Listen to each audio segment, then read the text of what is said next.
बिस्मिल्लाहिर्रहमानिर्रहीम। अस्सलाम वालेकुम दोस्तों, वेलकम करता हूँ इमरान ऑफिशियल न्यूज़ में। सऊदी अरब से नई अपडेट आ गई इंटरनेशनल फ़्लाइट के हवाले से। पीआईए ने और सऊदी एयरलाइन की तरफ से अनाउंसमेंट कर दिया और एक शेड्यूल जारी कर दिया है, जिसमें आप साफ साफ देख सकते हैं कि पाकिस्तान से सऊदी अरब के लिए फ़्लाइट जद्दा के लिए और रियाद के लिए रवाना हो सकती हैं। इसकी मुकम्मल डिटेल इसी वीडियो में मिलेगी।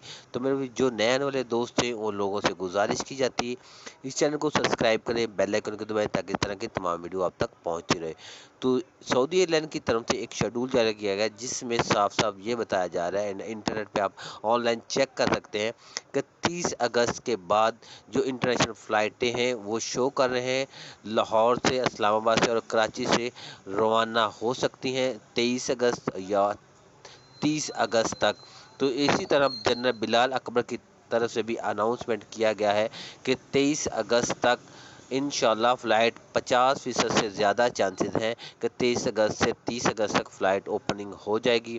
ख़ासकर जो नए वीज़े वाले उनके लिए, हकामा होल्डर के लिए तो फ़्लाइट्स ओपनिंग है। अगर वो अपने कफ़ीलों से रब्ता रखेंगे तो वो सऊदी अरब जा सकते हैं। तो मुकम्मल तौर पर फ़्लाइट बहाल ऑपरेशन इसी तरह हो सकता है कि जनरल बिलाल अकबर की तरफ से यही कहा जा रहा है कि 23 अगस्त से 30 अगस्त तक इंटरनेशनल फ़्लाइट ओपनिंग होगी। तो 23 अगस्त को बहुत बड़ी मीटिंग है, उसमें इंशाल्लाह सऊदियों से हमने बोला है कि आप कुछ मुआहदे रख लें, कुछ शराइत रख लें, लेकिन इन हकामा होल्डर या दूसरों के लिए फ़्लाइट का मुकम्मल तौर पर ऑपरेशन बहाल किया जाए।